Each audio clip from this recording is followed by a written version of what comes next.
हरे कृष्ण कृष्ण कृष्ण हरे हरे, हरे राम राम राम हरे हरे। श्रीमद् भागवत महापुराण 11वां सिकंद और आज है 19वां अध्याय, अध्याय 19वां, भक्ति ज्ञान और यम नियमों का वर्णन। भगवान श्री कृष्ण कहते हैं, उद्धव जी, ज्ञानी पुरुष अपने ज्ञान के द्वारा निरंतर मुझे अपने अंतकरण में धारण करता है। आज का ये ध्यान से सुनना, क्योंकि यम नियम दिए गए हैं। करते तो हम सब हैं, लेकिन हमारे यम नियम कुछ गलत हो जाते हैं, कुछ नियम होते हैं। जैसे सीधी सी बात कई बार मैं कहता हूँ, अब इसको जिस अर्थ में मैं कह रहा हूँ उस अर्थ में समझना। सत्यनारायण की कथा आप उसमें अगर बराबर ध्यान से पढ़ो ना, तो लिखा गया है शाम को कथा की गई, और 99.99 हम करते हैं सुबह। अब आप बोलोगे यहाँ ही ऐसे करते हैं, तो इसके लिए मैंने बोला मैं जिस अर्थ में कह रहा हूँ उस अर्थ में समझना। मैं यहाँ की गलती नहीं बता रहा, मैं 99.99 बता रहा हूँ कि हम गलती करते हैं। शाम को कथा करनी है सूर्य अस्त के आसपास, जब गाय वापस आती है तब उस समय सत्यनारायण की कथा करनी है, और उसके बाद वो व्रत पूरा हो गया। लेकिन हमारा कैसा होता है, मैंने तो ऐसी माताएं देखी है, 7 बजे उठ के सत्यनारायण की कथा कर लेगी, फिर बोलेगी हर बार मैं व्रत रखती हूँ। मैंने मतलब काहे का व्रत? उसको पूछो वैसे कितने बजे खाती है? बोले 9 बजे। सत्यनारायण के दिन कितने बजे खाएगी? बोले 8:30 बजे के अंदर। तो आधा घंटा और उल्टा व्रत टूट गया तेरा, व्रत तो हुआ ही नहीं। मेरी कहने का मतलब समझना, वो आपकी मर्जी, आप कब कराओ, कब क्या करते हो, लेकिन नियम तो यही है। नियम से अगर आपने बराबर किया है ना, तो उसका फल मिलता है। एक होता है नियम और दूसरा होता है प्रेम। अच्छा, कई बार नियम से भी ज्यादा प्रेम बढ़ जाता है, ये भी समझना। ये दरवाजा बंद कर सके ना, केवल वाली गड़बड़ थी ना, क्या कई बार फिर आते हैं कोई लोग, तो कोई क्यों डिस्टर्ब करना, तो बराबर समझना। अब कई बार क्या बोलते हैं लोग, अच्छा बीच में मैंने आपको कहा अकोट में गया, वहां पे एक बंदा बोल रहा था, बोले तो मैं तो यानी जो नहीं खाने जैसी चीजें होती है मैं तो खा के मंदिर में चला जाता हूँ। मैं बोला क्यों? बोले मन साफ हो जाए ना। मैं बोला मन साफ होगा तो तू खाएगा ही क्यों भाई साहब? मन साफ वाला दारू पिएगा, मन मांस मछली खाएगा, मन साफ वाला तो बेईमान क्या करेगा? पहली बात, अगर तू दारू पी रहा है, मांस मछली खा रहा है, गलत सलत खा रहा है, तो तेरा मन शुद्ध है ही नहीं, इसके लिए तू खा रहा है। अच्छा, खाने के बाद मंदिर क्यों जा रहा है? तेरे पास अभिमान है। किसको दिखाना चाहते हो कि मैं खा पी के भी मंदिर में जाती हूँ या जाता हूँ? किसको दिखाना चाहते हो? मैं बोला चलो जाते भी हो, फिर हमारे जैसे लोगों को बोलते क्यों हो? आप कहना क्या चाहते हो? अच्छा, फिर से वो बोल रहा था कि मन साफ होना चाहिए। मैं बोला इसका मतलब ये हुआ कि आपको लगता है नहीं कि मैं आपको सिक्का लगा के नहीं दूंगा, गलत है? बोले हाँ वो तो मुझे लगता है। मैं बोला फिर अंदर से तेरा जवाब ही तुझे आ रहा है कि मैं कुछ गलत कर रहा हूं। जहां आपको लगे ना मैं गलत कर रहा हूं, कम से कम वहां तो सुधर जाओ, दूसरे को छोड़। थोड़ा समझना, आपका मन बार बार गवाही देता है कि मैं ये गलत कर रहा हूं, बार बार गवाही देता है। अपना जो अंतकरण है ना, सब कौमों का अलग अलग है। मुसलमानों के पास अपना अंतकरण है, हिंदुओं के पास अपना अंतकरण है। आप मांस मछली खाओगे, अंदर से जवाब आएगा गलत कर रहे हो।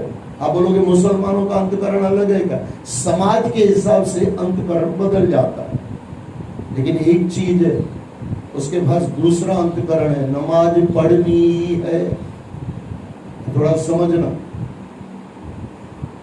हम लोग क्या करते हैं पता है? जैसे मैंने आपको कहा यह हमें यम नियम, चलो नियम कई बार टूट भी जाए, आपका प्रेम सत्यनारायण में है क्या? प्रेम हो ना, फिर वो नियम भी इधर उधर हो जाते हैं, कोई दिक्कत नहीं। ना हमारे पास प्रेम है, आप ऐसा मत बोलना मेरे पास प्रेम है। प्रेम कैसा होता है पता है? जब आप सत्यनारायण की कथा करते हो, सत्संग सुनते हो, पूरी इंद्रियां यहाँ पे डूबी हुई हो, यहाँ इधर उधर हमारा मन नहीं भटक रहा हो, उसको कहते हैं प्रेम। जहां प्रेम होगा, अब ये थोड़ा गलत हो जाएगा, किसी को बुरा लगे तो माफ करना, लेकिन जो मैं पॉइंट दे रहा हूं वो समझना। प्रेमी प्रेमिका आपस में बातचीत कर रहे हो, मैंने पहले ही कहा जिस अर्थ में मैं कह रहा हूं उस अर्थ में समझना, गलत अर्थ मत ले रहा। कितना भी आवाज आ रहा हो, शोर शराबा चल रहा हो, प्रेमी प्रेमिका आपस में कितने मजे से बात करते हैं, पूरा ध्यान एक दूसरे की तरफ है कि नहीं है? ऐसा वाला ध्यान आपका परमात्मा तरफ होता है क्या? अगर नहीं होता है तो फिर प्रेम नहीं है। अच्छा, वहां तो प्रेम भी नहीं है, वहां वासना है, लेकिन प्रेम का कुछ अंश आ गया, ये थोड़ा समझना। प्रेम का कुछ अंश आ गया तो पूरा ध्यान प्रेमी का प्रेमी की तरफ है और प्रेमी का प्रेमिका की तरफ है। कुछ अंश प्रेम का है, बाकी तो वासना है, करीब करीब वासना है। अगर इतना प्रेम का, अगर हमारे भाषा में આપણે ગુજરાતીમાં કહીએ તો એક છાંટો પ્રેમનો છે, ધ્યાન કેટલું બધું છે ને અમારું કहाँ ध्यान હોય છે? हमारा कहाँ ध्यान होता है भाई? ये ढकोसला बंद कर दे हम कि हमारा तो प्रेम है, मन ही सच्चा है। अरे मन सच्चा होता तो फिर मंदिर में क्यों जाते हो? कुछ गलत चीजें जाते क्यों? अच्छा, जाते तो फिर छुपा के क्यों नहीं रखते? अच्छा, बार बार कहीं आप किसी को बता रहे हो, क्योंकि बोले मैं तो सबको कहता रहता हूँ, बोला इसका मतलब कहीं ना कहीं तुझे भी अंदर तो लग रहा है कि मैं गलत कर रहा हूं, लेकिन तेरा अभिमान, तेरा जो ईगो है वो तुझे सुधरने नहीं देता। एक बात याद रख लेना, हमारे सिंधियों में कहावत है, हठ हाराए कई वीर। हठ यानी जिद, जिद यानी थोड़ा बहुत आगे चल के अभिमान। अभिमान हमारी गलतियों को सुनने नहीं देता। यहाँ पे भगवान कृष्ण मस्त कह रहे हैं अपने उद्धव को, यानी अपने भक्तों को बता रहे हैं भक्ति ज्ञान और यम नियमों का वर्णन। भगवान श्री कृष्ण कहते हैं, उद्धव जी, ज्ञानी पुरुष अपने ज्ञान के द्वारा निरंतर मुझे अपने अंतःकरण में धारण करता रहता है। निरंतर धारण करता रहता है, निरंतर यानी धारा रूप। अगर आपने शिवलिंग बराबर देखा हो, शिवलिंग के ऊपर जो लोटा रहता है उसके अंदर एक एक टीपा गिरता रहता है, फिर आपने दूध डाला या पानी डाला, धारावत चलता रहता है। भगवान शंकर के पास में धारावत, और कृष्ण के पास है राधा, दोनों एक ही है, कोई फर्क नहीं। इस वक्त वहां पे धारा है, यहाँ पे धारा है, वहां पे राधा है। राधा का धारा कर दो, धारा का राधा कर दो, बस इतना है। समझ में आ जाए तो आनंद आ जाए। निरंतर, निरंतर मुझे कहने दो, निरंतर का मतलब यहाँ पे भगवान बता रहे हैं प्रेम।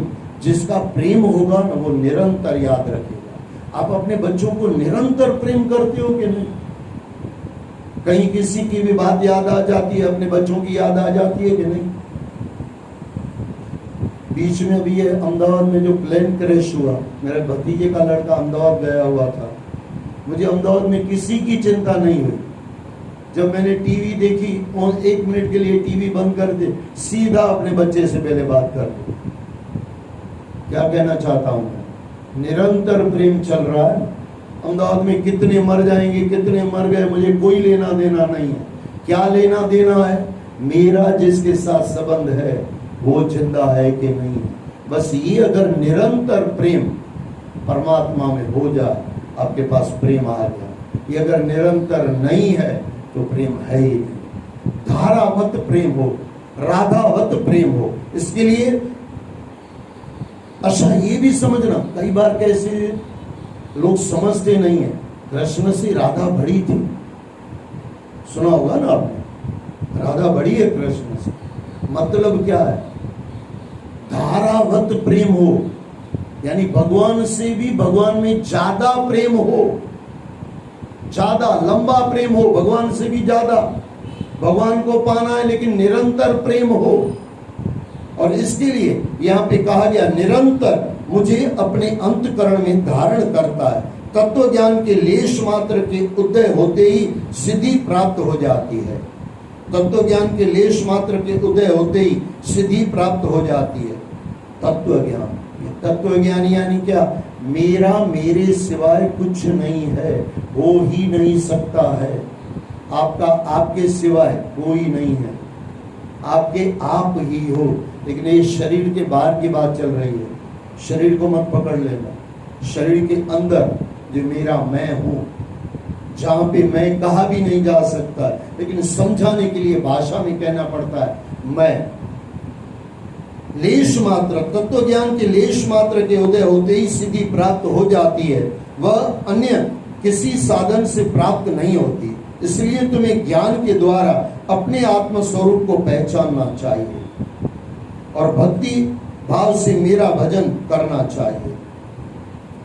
भक्ति यानी प्रेम। ज्ञान किसको मिलता है? जो प्रेम से परमात्मा तरफ चलता है। और प्रेम यानी क्या? निरंतरता, लयता, प्रेमता, प्रेम, और ये निरंतर। और इसका मतलब यम नियम, फिर कभी यम नियम टूट जाए तो चलता है। लेकिन एक गजब है, जो प्रेम करेगा ना वो नियमों का ध्यान पहले रखेगा, और जो यम नियम रखेगा हो सकता है उसके पास प्रेम ना हो। प्रेम वाले के पास यम नियम होते हैं, कभी कभार टूट जाते हैं। ऐसे मुझे आज लेना था विषय, क्योंकि वो हम लोग बैठे थे तो हमारे रमेश भाई बोले दुख का कारण क्या है, लेकिन वो कभी बैठेंगे तो फिर उसको थोड़ा और लंबाएंगे। दुख के कारण बहुत सारे हैं, खाली आपके कर्म खराब है इसके लिए दुख नहीं आता। भगवान की अति हरी कृपा जब पर होती है ना, तब भी दुख आता है। दुख के बाद अगर आपकी भक्ति बढ़ रही है कि परमात्मा की कृपा की वजह से आपको दुख आया, अगर भक्ति बढ़ रही है तो, अगर भगवान से प्रेम बढ़ रहा है। लेकिन अगर आप हताश हो रहे हो, एकदम दुखी हो रहे हो, भगवान को भी छोड़ रहे हो, तो ये आपके कर्मों का फल है। दुख में अगर परमात्मा ज्यादा याद आता है, अच्छा इतना याद आ जाता है जिसका कोई हिसाब ही नहीं है, और आपकी भक्ति बढ़ रही है, सबना समझना ये आपके कर्मों का दुख नहीं है, ये परमात्मा ने भेजा हुआ है आपको संवारने के लिए। ये तो हम लोग निर्जीव चीजों को देखते नहीं है। सोना आग में तपाया जाता है तब उसकी वैल्यू हो जाती है। इंसान को भी भक्ति में तपाया जाता है, उसको दुख दिया जाता है। भगवान ने भागवत में कहा है कि पहले जिसके ऊपर मैं प्रेम करता हूं ना, सब उससे छीन लेता हूं, लेकिन छीनने के बाद उसको जो शांति मिलती है, संतों को नहीं में आनंद होता है। हम इतने मूर्ख है में आनंद नहीं है। संसार हमारा है कि नहीं है? ऐसे तो नहीं है, लेकिन घर अपना है, मकान अपना है, दुकान अपना है, लेकिन फिर भी आदमी कितना दुखी है, कितना दुखी है, क्योंकि हमने हमारे हिसाब से कमाया। कभी परमात्मा ने जो दुख दिया वो कभी समझा नहीं। एक संत ने कहा है, उस दुख में क्या बुराई जिसमें तू याद आ गया, उस दुख में क्या बुराई जिसमें तू याद आ गया। और दुख में अगर आपकी भक्ति बढ़ रही हो ना, फिर मैं दोहरा दूं, अच्छा हमारी कुंती माता ने क्या मांगा था पता है ना आपको? दुख ही मांगा था। तो क्या पागल थी क्या कुंती? इतना अक्ल वाली माता, जिसके 5-5, 6-6 इतने बच्चे, विद्वान कर्ण को जोड़ के मैं कह रहा हूँ, इतने 6 ज्ञानीवान पुरुष, उसके पास अक्ल नहीं होगी? लेकिन क्या मांगती है माता? अच्छा किसके पास मांग रही है? भगवान कृष्ण सृष्टि के मालिक के पास मांग रही है। उसको पता है दुख में जो परमात्मा का नाम लिया जाता है वो सुख में नहीं लिया जा सकता, इसे कहते हैं। और आपको भी अनुभव होगा। मैं एग्जाम्पल दे के आगे बढ़ जाऊं, बार बार मैं ये चीज कहता रहता हूं। भगवान न करे रात को 2 बजे किसी शमशान घाट में आपको जाना पड़े, आप अकेले हो, कोई नहीं है, वहां जो हनुमान चालीसा पढ़ोगे वो कभी जिंदगी में आपने पढ़ी नहीं हो। अच्छा दूसरा बता दो, आईसीयू रूम में आप सोए हुए हो, डॉक्टरों ने जवाब दे दिया और थोड़ी बहुत अंदर अकल चल रही है, यानी थोड़ा बहुत अकल आपके पास है, वहां जो आप हनुमान चालीसा पढ़ोगे ना वो भी जिंदगी में पढ़ी नहीं होगी। आप लगता है कि नहीं? आप जब आपको हमारे पास दुख होता है ना, तब जब हम परमात्मा को याद करते हैं ना, दुख में अगर भक्ति बढ़ जाए तो समझना ये परमात्मा का दिया हुआ दुख है, आपको संवारने के लिए, आपको सुधारने के लिए। आप एक चीज ये संभाल लेना, अगर भक्ति बढ़ गई अच्छी बात है, लेकिन कहीं ना कहीं आपने भक्ति को थोड़ा बहुत छोड़ दिया था, इसके लिए परमात्मा ने दुख दे के अपने पास बुला लिया। ये गलती हमारी थी। ये मेरा भी थोड़ा अनुभव थोड़े दिनों से पहले लग रहा है। ये थोड़ा खुद को भी चेक कर रहे हैं। जब आपकी भक्ति कम हो रही है, सुख बढ़ रहे हैं, भक्ति कम हो रही है, सुख बढ़ रहे हैं, भक्ति कम हो रही है, और भगवान ने दुख दे के आपको भक्ति याद दिला दी, भले 5 मिनट की भक्ति हो ना, भक्ति कितनी होती है ये नहीं, भक्ति कैसे होती है ये देखा जाता है। भक्ति की क्वालिटी क्या है। मैं चाय का शौकीन हूं, अब थोड़ा सोचना मैं क्या कहना चाहता हूं। चाय आपको कैसी चाहिए, जो अच्छी हो वो ना। शरबत लगो पियो, जैसा आपको दूर भी पसंद नहीं आए, इतने ऐसे 3 कप रख दो, आपको मजा आएगा क्या? आप बोलोगे ना भाई क्वालिटी, हर चीज में आपको क्वालिटी चाहिए ना। आप कुर्सी भी लेने जाओगे, क्योंकि कुर्सियों पे हम बैठे हुए हैं, क्वालिटी देखते हैं ना। संसार की कोई भी चीज लेने जाते हो तो क्वालिटी देखते हो ना। थोड़ा मैं चिंतन दूं, आप जो सत्संग में बैठते हो, आप जो भक्ति करते हो, आप जो परमात्मा का नाम लेते हो, उसमें क्वालिटी होती है कि खाली क्वांटिटी होती है? ईमानदारी से देखने जाओ तो क्वांटिटी होती है, क्वालिटी तो होती ही नहीं है, जरा सी भी नहीं होती है। अरे आदमी को चूना पुराना नोट दे दो ना 100 रुपए का, एग्जाम्पल दे रहा हूं, मान लो कि मैं बहुत खुश हो जाऊं, होने वाला नहीं हूं, वैसे खुश हूं, लेकिन जो एग्जाम्पल है वो समझना। मैं सबको 100-100 रुपए की नोट दूंगा नहीं, खाली एग्जाम्पल, लेकिन सबको नया नया दूं, और ढूंढ ढूंढ के पुराना हमारे रमेश भाई को दूं, इसको थोड़ा दुख लगेगा क्या? नहीं बोले बोले भाई सब मुखे पुराणों देन के सबनी के नाम। अच्छा वैल्यू में 0% भी फर्क है क्या? कुछ फर्क नहीं है। अच्छा फटा हुआ भी नहीं है, मैंने फटा हुआ नहीं कहा, पुराना का। बात बरोबर समझना, उसमें भी क्वालिटी चाहिए ना आपको। तो आप जो परमात्मा का भजन जो भी कर रहे हो, XYZ, आप क्या करते हो मुझे पता नहीं है, आपको आपका पता। हर रास्ते से भगवान को पाया जा सकता है, लेकिन क्वांटिटी नहीं क्वालिटी हो। संसार में चलोगे ना, बॉम्बे में चल पहुंचना है तो आपको क्वांटिटी चाहिए कि इतना किलोमीटर चलना पड़ेगा। भगवान के पास क्वालिटी क्वांटिटी का सवाल नहीं है। कितने किलोमीटर चलोगे, कितनी भक्ति करोगे, परमात्मा मिलेगा? नथिंग। कैसी भक्ति करोगे तब भगवान मिलेगा। ऐसी वैसी भक्ति कर दो, ऐसे तो करते रहो, फिर सदियों बरसों तक करते ही आ रहे हैं हम लोग। और फिर मैं एक दूसरा आपको, आपकी मेजर टिप मैं आपको दे दूं, जैसे जैसे अंदर आपकी शांति बढ़ती जाए ना, दुख मामूली चीज है, दुख को पकड़ा मत करो। हमारे तुलसी भाई तो कहते हैं, बाबा जी कहते हैं दुख तो कल्पना है, दुख तो है ही नहीं, लेकिन दुख लगन होता है ऐसा जो मैंने टंग में दुख लगन हो तो सच होता। हाँ ना ना मनमा इकडे बे अर्थ न, हाँ वो भी दुख अंदर भी लगंदो ना, जो मतलब बाहर सूरा तो दुख अंदर ही लगंदो। दुख कल्पना है, हकीकत है, लेकिन मैं किसी अर्थ में दूसरा कह रहा हूँ, आप समझ भी रहे हो, थोड़ा समझना। और ये आप थोड़ी कह रहे हो, बाबा जी कह रहे हैं ना, और बाबा जी थोड़ी कह रहे हैं, ग्रंथ कह रहे हैं ना। टेऊराम साईं ने कहा तो ये मत समझना खाली टेऊराम साईं ने कहा, गुरु नानक ने भी वही कहा, ग्रंथों ने भी वही कहा, किसी भी संत ने कहा तो अपना नहीं कहा। यहाँ पे तो ऐसा है, कृष्ण भगवान अर्जुन को कहते हैं ये ज्ञान पहले सूर्य को बताया गया था, मैंने ही बताया था, बराबर के नहीं। किसी भी संत ने ऐसा नहीं कहा कि मैं कहता हूं, उसने उससे कहा, उसने उससे कहा, उसने उससे कहा, उसमें से परंपराएं चली। बात बरोबर समझना, फिर मैं दोहरा दूं, यहाँ आके मैं पूरा करूं। एक ही चीज, आपकी क्वालिटी है कि नहीं परमात्मा की तरफ? क्वालिटी है तो आपके पास उसका ज्ञान और उसका फल क्या मिलेगा? जीवन में शांति बढ़ती जाएगी। दुख कितने भी बढ़े, दुख तो मैं आपको ऐसे ऐसे नाम बताऊं, स्वामी राम सुखदास जी महाराज कैंसर, अब आप उसको क्या गिनोगे? पापी था इसके लिए कैंसर था। रामकृष्ण परमहंस का कैंसर, और उसने पाप किया, कैसे बोल सकते हो? लेकिन कैंसर में उसकी पोजीशन क्या है? आनंदोऽस्मि। रामकृष्ण परमहंस का कभी भी पढ़ना इतिहास, बार बार कहते हैं आनंदोऽस्मि, मैं आनंद हूं।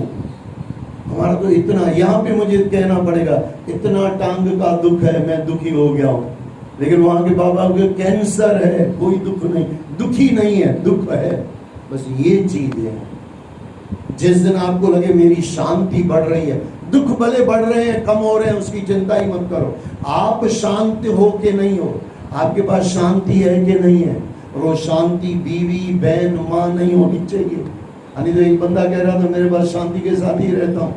बोला तेरे चेहरे पे लगता ही नहीं है। हाँ, हमारे भी शांति के साथ ही रहते हैं। अभी मुझे याद आया, बराबर ना, शांति के साथ ही रहती, लेकिन वो बीवी शांति, ये है, क्लियर करना पड़ेगा।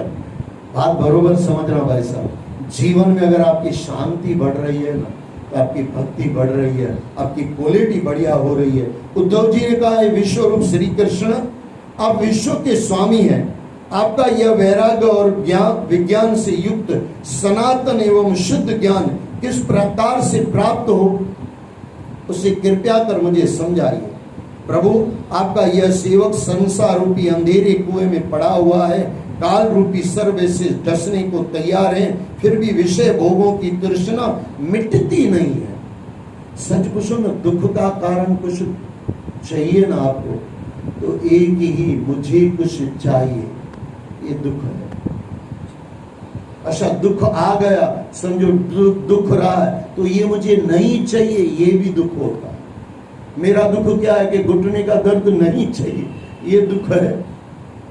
थोड़ा समझना, जिसके पास दुख है उसको वो दुख नहीं चाहिए।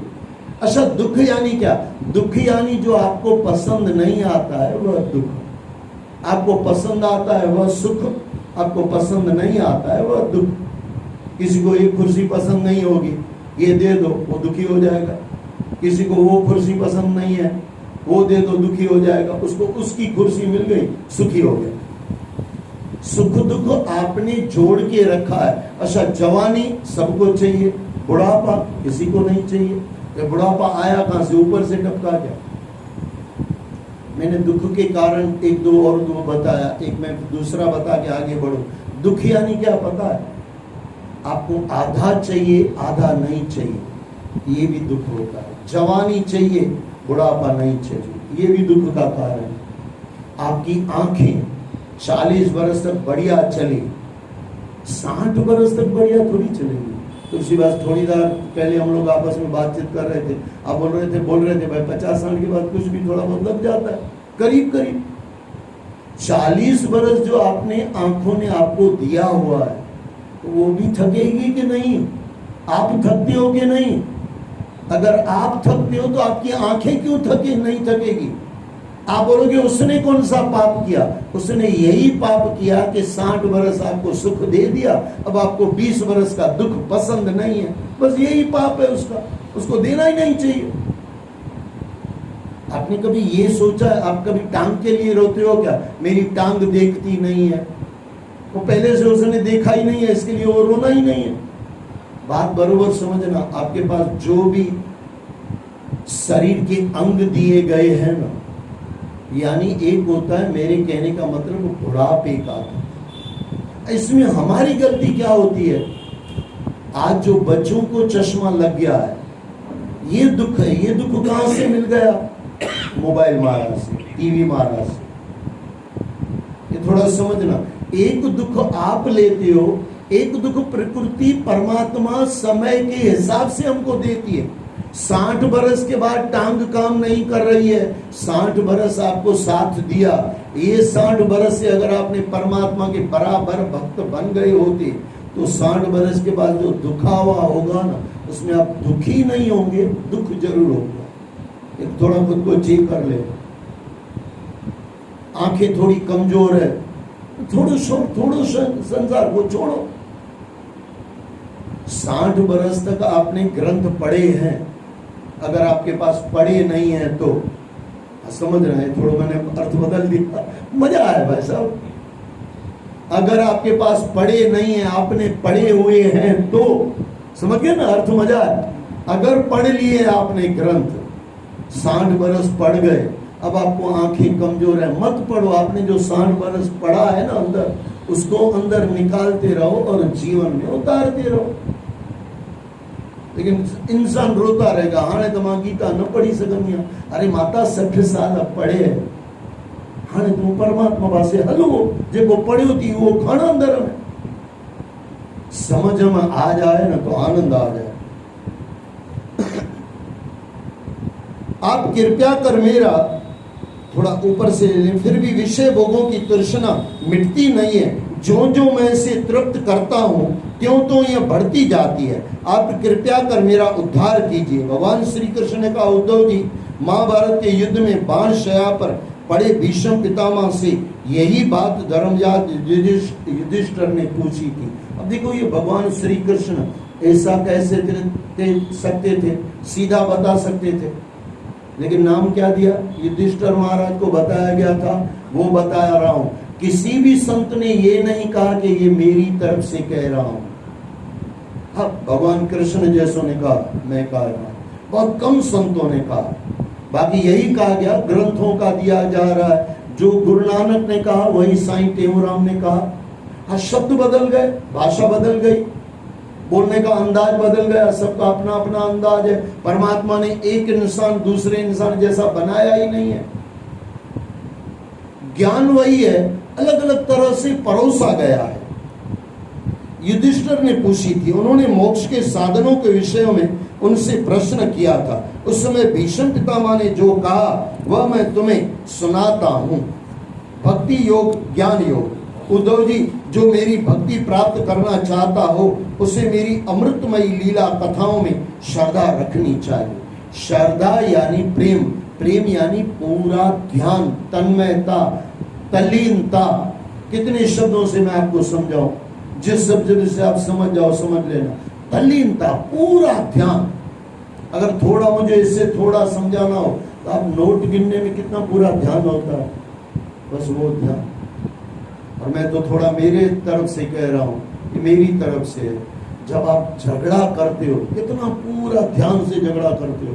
मैं भी करता हूं, कभी कभी करना पड़ता है। जब झगड़ा करते हैं पूरा ध्यान करते हैं ना, बस वो ध्यान, वो जो झगड़े वाला ध्यान, झगड़ा ना आए, झगड़े का ध्यान सत्संग में आ जाए, मौज आ जाए। एक काफी बार मैंने आपको कहा, यहाँ पे वही श्रद्धा कही जा रही है। श्रद्धा रखनी चाहिए निरंतर, फिर से निरंतर शब्द आया, निरंतर मेरे नाम और लीला कथाओं का श्रवण कीर्तन करते रहना चाहिए। मेरी पूजा निष्काम भाव और पूर्ण निष्ठा के साथ करें। वह मेरी पूजा ही नहीं, मेरे भक्तों की पूजा मुझसे भी बढ़कर करें। समस्त प्राणियों में वह मुझे ही देखे, उनसे प्रेम करें। अपने एक एक अनुभवों को मेरे लिए प्रकट करें और अपनी वाणी से मेरे गुणों का ही गान करें। अपनी समस्त कामनाओं का त्याग कर दें और अपने समस्त कर्मों को मुझे ही समर्पित कर दें। उद्धव जी, जो मनुष्य इन धर्मों का पालन करते हुए मेरे प्रति आत्मनिवेदन करता है, उनके हृदय में मेरी प्रेममयी भक्ति का उदय होता है।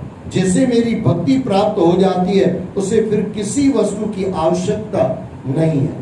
इस प्रकार से धर्मों का पालन करने से चित्त में जब सत्व गुणों की वृद्धि होती है और वह शांत होकर, देखो मैंने आपको कहा शांत, जैसे जैसे आपकी भक्ति बढ़ेगी ना, अंदर से शांत होता जाओगे, अंदर से शांति इतनी मिलेगी। फिर वो 10 रुपया होगा तो भी आनंद में रहोगे, लाख रुपया होगा तो भी आनंद में रहोगे, न होगा तो भी आनंद में रहोगे, दुख होगा तो भी आनंद में रहोगे, सुख होगा तो भी आनंद में रहोगे। आनंद की स्थिति आ जाएगी, शांत होकर आत्मा में लग जाता है। उस समय साधक को धर्म, ज्ञान, वैराग्य और ऐश्वर्य स्वतः ही प्राप्त हो जाते हैं। यहाँ पे मुझे थोड़ा कहना है वैराग्य, समय तो मेरे पास बहुत कम है, लेकिन ये थोड़ा समझना, वैराग्य जो आपने कमाया है ना, फिर धीरे धीरे छोड़ना भी सीखते जाओ। ज्यादा है तो दान पुण्य में पूरा करो, और ज्यादा नहीं है तो अपने परिवार, दान पुण्य तो करना ही है, कम है तो भी उसमें से करना, दान को काटना नहीं है। दान वहां होता है जहां आपका प्रेम हो, सबको मत दिया करो। सब जिसका आपका प्रेम हो, जिसके वाणी से प्रेम हो जाए, कोई गरीब है वहां प्रेम हो ना हो, दे दो। और संत जो लगे कि आपका ये पैसा यथार्थ होगा, वो आप दान दे दो, क्योंकि जो दिया है ना वो आपको शांति देगा, और जो रखा है ना वो तो आपके बेटे ले जाएंगे, आप दोनों दो ले जाएंगे, आपको चला के आपको मार के भी ले जाएंगे। आजकल तो क्या क्या संसार में चलता है। हमारे तो एक मस्त है, मस्त मौला बोले भाई साहब अपने कभी परिवार का 2-2.5 करोड़ तो कभी बीमा मत बनवाना। मैं बोला क्यों? बोले वही मार के आपको पहुंचा सकता है। हाँ सच पर 2 करोड़ जो होंगे तो 2 करोड़ मिलिए ना, जा लगे मारे 2 करोड़ मौजे करना। क्या क्या होता है भाई सब संसार। कहने का मतलब समझना, थोड़ा समय भी मेरे पास वैसे भी कम है और आपके पास भी जीवन में समय बहुत ही कम है। बाकी पैसे कितने भी हो, समय कहाँ है वैसा। समय में समझ जाए तो मजा आ जाए। उस समय साधक को धर्म, ज्ञान, वैराग्य कुछ छोड़ना सीखो, ऐश्वर्य स्वतः ही प्राप्त हो जाते हैं। किंतु जब संसार के मोह में साधक फंस जाता है तब उसके धर्म, ज्ञान आदि लुप्त हो जाते हैं। उसका जीवन अधर्म और अज्ञान तथा मोह का घर बन जाता है। जिससे मेरी भक्ति हो वही साधन धर्म है। जिस साधन से ब्रह्म और आत्मा की एकता का साक्षात्कार हो वही ज्ञान है। विषय वासनाओं से तटस्थ और निर्लेप रहना ही वैराग्य और अणिमा आदि सिद्धियां ही ऐश्वर्य है। यम नियम साधन। उद्धव जी ने पूछा है रिपुसुदन, यम और नियम कितने प्रकार के हैं?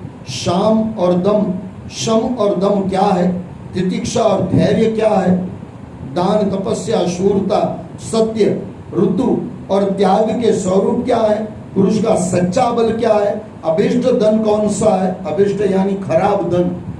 अशुभ धन कौन सा है? यज्ञ किसे कहते हैं? भग किसे कहते हैं? लाभ क्या है? उत्तम विद्या, लज्जा, श्री, सुख, दुख क्या है? सुख दुख क्या है? और पंडित और मूर्ख के लक्षण क्या है? सुमार्ग कुमार्ग के क्या लक्षण है? स्वर्ग नर्क क्या है? भाई बंधु किसे माने? घर क्या है? धनवान और निर्धन कैसे कहते हैं? कृपण कौन है? ईश्वर कैसे कहते हैं? भगवान श्री कृष्ण ने कहा उद्धव, यम 12 है। अहिंसा, सत्य, असत्य, चोरी न करना, असंगता, तटस्थता, लज्जा, असंचय, अधिक धन न जोड़ना, आसक्ति, ब्रह्मचर्य, मौन, स्थिरता, क्षमा और अभय। नियम भी 12 है। शौच, बाह्य और आंतरिक पवित्रता, जप, तप, हवन, श्रद्धा, अतिथि सेवा, मेरी पूजा, तीर्थ यात्रा, परोपकार, संतोष और गुरु सेवा। गुरु सेवा ये होती है गुरुओं के वचनों को मानना, ये सबसे बड़ी सेवा होती है। अब इसका मतलब ये नहीं कि गुरु आपसे चाय मांगे तो बोले नहीं, इंदर भाई साहब ने बोला, वो तो बोला ही नहीं था। जब तक गुरु हयात है, गुरु की जो शरीर की जरूरतें हैं पूरी करो, लेकिन गुरु हयात गुरु के भी जो आपको नियम दिए जा रहे हैं वो बराबर पालन करो। सबसे बड़ी सेवा ये है। खिलाना पिलाना भी है, गलत अर्थ मत लेना, क्योंकि मुझे हमको बोलना पड़ता है। नहीं तो हरिचंद भाई साहब चाय ही नहीं, चाय पिया रहे हैं, गुरु खाना भी खिलाना है, चाय भी पिलाना है। भगवान न करे दर्द हो तो थोड़े पाँव भी दबा देने हैं, गला नहीं दबाना है, पाँव तो दबाना। यह नियम सकाम और निष्काम दोनों प्रकार के साधकों के लिए उपयोगी है। उद्धव, बुद्धि का मुझ में लग जाना ही शम है।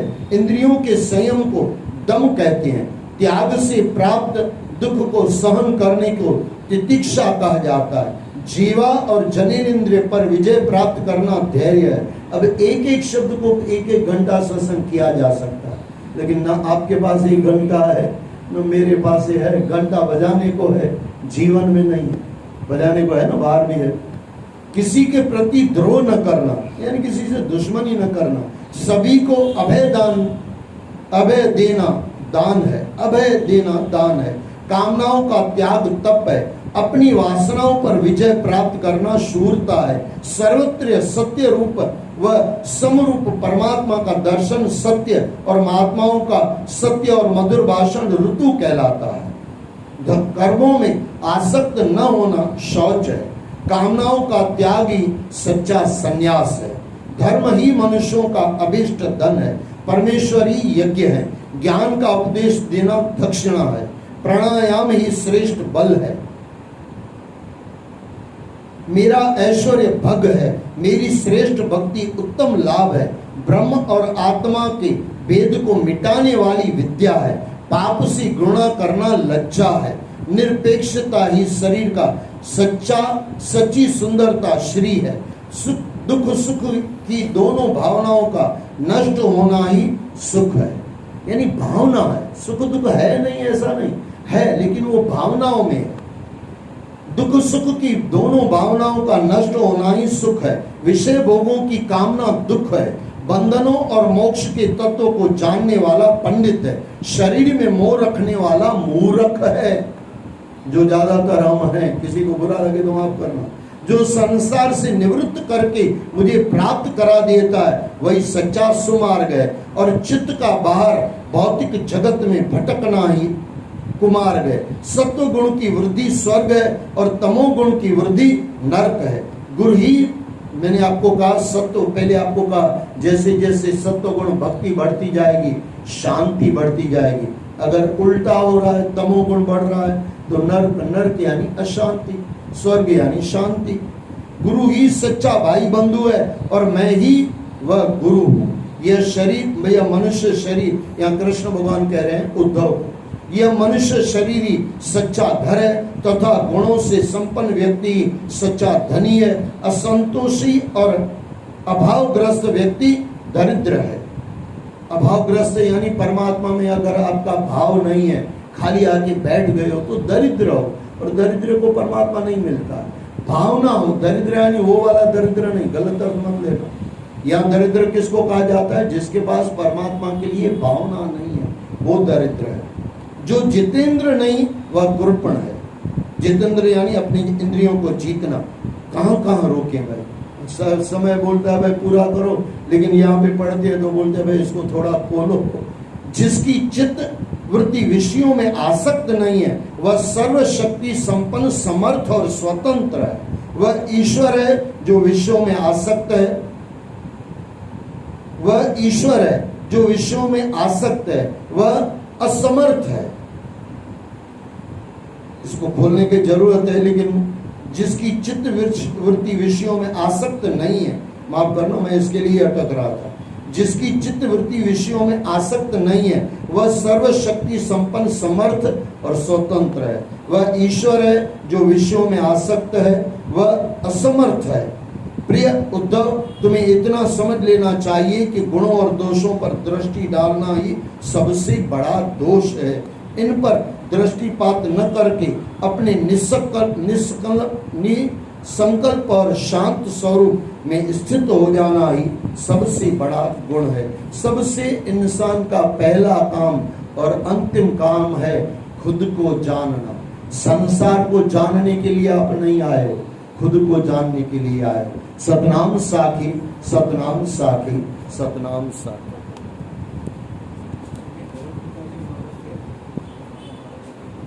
हाँ